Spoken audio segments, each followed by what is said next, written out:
Thank you very much Javed साहब, आपकी बात को सुनकर बड़े महजूज हुए हम लोग. महजूज, do you understand? We enjoyed. Okay, अब थोड़ा सा लॉजिकली उसको हम लोग देखते हैं. दरअसल हम लोगों ने कल गुजारिश की थी मुफ्ती साहब से भी, जावेद साहब से भी, कि हिंदुस्तानी ज़बान आम फहम सबको समझ में आ जाए और जहाँ कहीं आप मुश्किल शब्द इस्तेमाल करें वहाँ बताते भी चलें. Thank you. तो सबसे पहले हमारे रिस्पेक्टेड जावेद साहब ने हवाला दिया कि खुदा फानी है. कितने मजहब आगे चले गए, किसी ने जुपिटर को खुदा माना, किसी ने किसी को माना. मैं कहता हूं जिसने कॉन्टिंजेंट चीज को खुदा माना, गलत माना, वो खुदा ही नहीं, वो खुदा ही नहीं है. हम तो नेसेसरी बीइंग को साबित करने बैठे हैं, वो नेसेसरी कॉज जो इटरनल है, जो अबदी भी है और अजली भी है. हम किसी और को साबित करने नहीं बैठे. दूसरी चीज उन्होंने कहा कि फेथ एंड बिलीफ, ये एक ऐसी डेफिनेशन है फेथ की जो इन्होंने पहली मर्तबा पेश की है, या माफ कीजिएगा इन्होंने पहली मर्तबा पेश नहीं की है, रिचर्ड डॉकिंस ने पहली मर्तबा पेश की है. मुझे मालूम है ये सोर्स कहां से है. एपिस्टेमोलॉजिकली फेथ और बिलीफ का फर्क आप इस तरह नहीं कर सकते सर. फेथ सही भी होता है, गलत भी होता है. बिलीफ सही भी होता है, गलत भी होता है.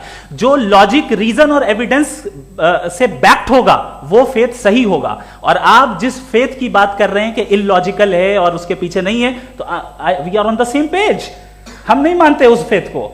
जो फेथ ऐसा हो जिसके पीछे कोई लॉजिक ना हो, एविडेंस ना हो, हम नहीं मानते. हम तो उस फेथ के कायल हैं जिसके पीछे लॉजिक हो और एविडेंस हो. तो बिलीफ सही भी होता है, गलत भी होता है, फेथ भी सही होता है और गलत भी होता है. तो आज फेथ और बिलीफ के डिफरेंस पे बात नहीं हो रही है. आज आप चाहे फेथ एक्सेप्ट कर लें या बिलीफ एक्सेप्ट कर लें, आज ये बात होगी कि ट्रूथ क्या है.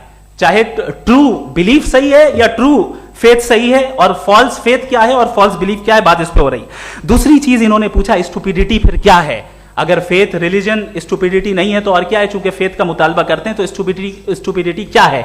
मैं कहता हूं स्टुपिडिटी एथिज्म है. उसकी वजह यह है कि आप एक सड़क पे जा रहे हो और आप किसी गार्डन में जाएं और देखें वहां लिखा है फूलों के साथ, I love Javed Akhtar and I really do, I love you sir.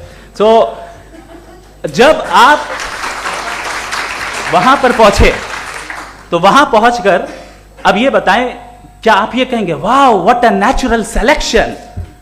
ये क्या नेचुरल सिलेक्शन है? नहीं, ये प्रिसाइजली डिजाइंड है, इसके पीछे डिजाइनर है. लिहाजा अगर कोई एक ऐसी कॉमन सेंस की बात को कबूल नहीं कर रहा है कि यूनिवर्स जो इतने प्रिसाइजली काम कर रहा है, हम कह दें कि खुद ब खुद बन गई, मैं समझता हूं इससे बड़ी स्टुपिडिटी और कुछ नहीं है. ये इरैशनल चीज है. फिर हमारे सर ने कहा कि आपने बॉल पे फोकस किया, आइलैंड पे फोकस नहीं किया. अरे आइलैंड को किसने बनाया यही समझाने के लिए तो बॉल की मिसाल दे रहा हूं.